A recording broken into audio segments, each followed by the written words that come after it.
के भय से जब लोग अपनी जान बचाकर अपने घरों में अपने परिवार के बीच में थे और बाहर निकलना भी उनके लिए अपनी जान को खतरा महसूस होता था। ऐसी विकट परिस्थितियों में कोरोना की वैश्विक महामारी के दौर में अपने घर परिवार साथ ही अपनी जान की परवाह किए बगैर कोरोना मरीजों की निस्वार्थ भाव से सेवा करके महत्वपूर्ण योगदान देने के लिए पत्रकार समाज कल्याण समिति साहिबगंज की टीम की तरफ से साहिबगंज तहसील के नायब तहसीलदार अमित कुमार सिंह को कोरोना योद्धा प्रमाण पत्र से सम्मानित किया गया। बता दें, नायब तहसीलदार ने कहा कि सन 2020 में हर शहरों से लोग अपने घरों की तरफ पलायन कर रहे थे। चारों तरफ तहसील क्षेत्र में प्रवासियों कोरोना मरीजों के लिए रहने की व्यवस्था, राशन मुहैया करवाना, इलाज की व्यवस्था कराना, भोजन की व्यवस्था कराना, स्वच्छता व्यवस्था बनाए रखना, साथ ही सुरक्षा के लिए पुलिस प्रशासन के उत्तरदायित्व आदि निर्वहन करना होता था। साथ ही उन्होंने बताया कि परिवार के अन्य सदस्य भी कोरोना के संक्रमण का शिकार न हो जाएं, इसके लिए करीब 4 महीने तक परिवार से दूर रहना पड़ा, क्योंकि आम जनमानस की सुरक्षा का उत्तरदायित्व साथ ही अपनी कर्तव्यों का निर्वहन करना हम सभी लोगों को परम कर्तव्य था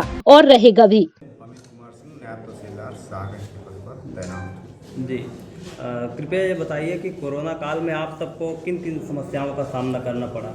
2020 में जब कोरोना काल आया जी, तो कई प्रकार की समस्या थी।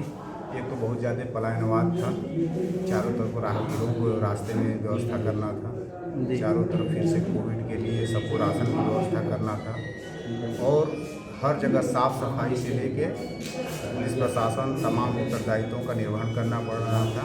रात को जितने यात्रीगण आते थे उनके लिए भोजन का उचित प्रबंध हो सके, कम्युनिटी किचन से लेके पूरी प्रशासन व्यवस्था साफ सफाई सबके देखते जी। और अपने परिवार के बीच में कैसे आपको महसूस होता था जब रात में ड्यूटी करके जाते थे? परिवार के बीच में तो हम जा ही नहीं पाए 4 महीने। जी, 4 महीने अकेले परिवार भी चूँकि संक्रमण का शिकार न हो जाए तो परिवार भी घर में है, गाँव में है। जी। TV1 इंडिया न्यूज के लिए ऋषभ तिवारी की रिपोर्ट। साहिबगंज अखिल भारतीय उद्योग व्यापार मंडल नगर अध्यक्ष उमेश गुप्ता ने नगर पालिका द्वारा बढ़ाए जा रहे हस्तांतरण का विरोध किया और कहा, मैं नगर पालिका की धमकी से डरने वाला नहीं हूं। साथ ही उन्होंने बताया, जिले में मकान प्लॉट बिक्री के पश्चात नगर पालिका में हस्तांतरण कराया जाता है, जिसका शुल्क 500 रूपए था, अब 2% कर दिया गया। वहीं उन्होंने कहा कि जिले में जब सभी नगर पालिकाओं में 2% हो जाएगा तभी कायमगंज नगर पालिका में होना चाहिए। वहीं दूसरी तरफ उमेश गुप्ता ने SDM को कायमगंज में लगने वाले हाट बाजार बंद कराने को कहा और ज्ञापन दिया। इससे व्यापारियों को भारी नुकसान होता है, इससे सरकार को टैक्स भी नहीं मिल पाता है। वहीं व्यापारी दुकान का किराया, बिजली का बिल, टैक्स आदि देता है। तो वहीं उमेश गुप्ता ने कहा कि जरूरत पड़ी तो नगर पालिका में धरना प्रदर्शन करूंगा। कल कंसल गुट द्वारा एक मीटिंग का आयोजन किया गया, उसमें उन्होंने बताया कि हमको माननीय शासी अभियंता द्वारा एक सूचना दी गई है नोटिस टाइप की कि उन्होंने जो हाउस टैक्स की बढ़ोतरी की है उसके खिलाफ आवाज़ उठाई थी। तो उनकी आवाज़ को दबाने के लिए माननीय ईओ साहब ने सम्मानित DM साहब को पत्र भेजा है। उसकी कापी उन्होंने नगर अध्यक्ष कंसल गुट संजय गुप्ता को भेजी है। इस संबंध में हमारा ये कहना है कि व्यापार मंडल ने हमेशा, चाहे वो कोई भी व्यापार मंडल हो, कंसल गुट हो, मिश्रा गुट हो या बंसल गुट हो, हमेशा व्यापारी की, जनता की आवाज़ को उठाया है और आगे भी उठाते रहेंगे। इस संबंध में हम लोग कतई दबने वाले नहीं हैं और यदि हम लोगों के खिलाफ किसी भी के खिलाफ कार्रवाई होगी तो हम सब लोग एक साथ सड़कों पर आएंगे और उसका विरोध करेंगे। उसमें चाहे हमको बाजार बंदी करानी पड़े, चाहे धरना प्रदर्शन करना पड़े, हम सब लोग अपनी एकता को मजबूत कर रखेंगे और कायम रखेंगे।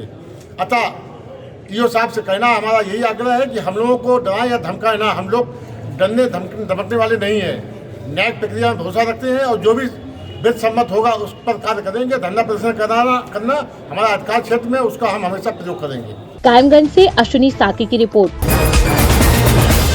खबर यूपी के उन्नाव मामले से जुड़ी हुई है, जहां पर अब शक की सुई चिप्स के पैकेट पर आ चुकी है। पुलिस ने उस दुकानदार से पूछताछ की है जहां पर डॉग स्क्वाड की पुलिस को पहुंचाया। साबिर नाम के उस दुकानदार ने पूछताछ में बताया कि खेतों में जानवरों को चारा लिए जाने के वक्त तीनों लड़कियों ने चिप्स के पैकेट खरीदे थे। फिलहाल पुलिस ने बाकी बचे सभी पैकेटों को जब्त कर फॉरेंसिक लैब के लिए भेजकर यह पता लगाया कि कहीं इनमें जहरीला पदार्थ तो नहीं था और इसी बीच उन दोनों लड़कियों को उनकी पैतृक गाँव पर अंतिम संस्कार कर दिया गया है, लेकिन मौत की गुत्थी अभी भी अनसुलझी है। पोस्टमार्टम रिपोर्ट के अनुसार दोनों की मौत जहर निगलने से हुई है, लेकिन सवाल यह भी खड़ा हो रहा है कि उन्हें जहर दिया गया या फिर किसी चीज को खाने से उनके शरीर में जहर फैला दिया गया। जानकारी के मुताबिक इस पूरे प्रकरण में IG लक्ष्मी सिंह ने बताया कि हत्या या आत्महत्या व तंत्र मंत्र के तीनों पहलुओं पर जांच जारी है। उन्नाव से राजेश यादव की रिपोर्ट।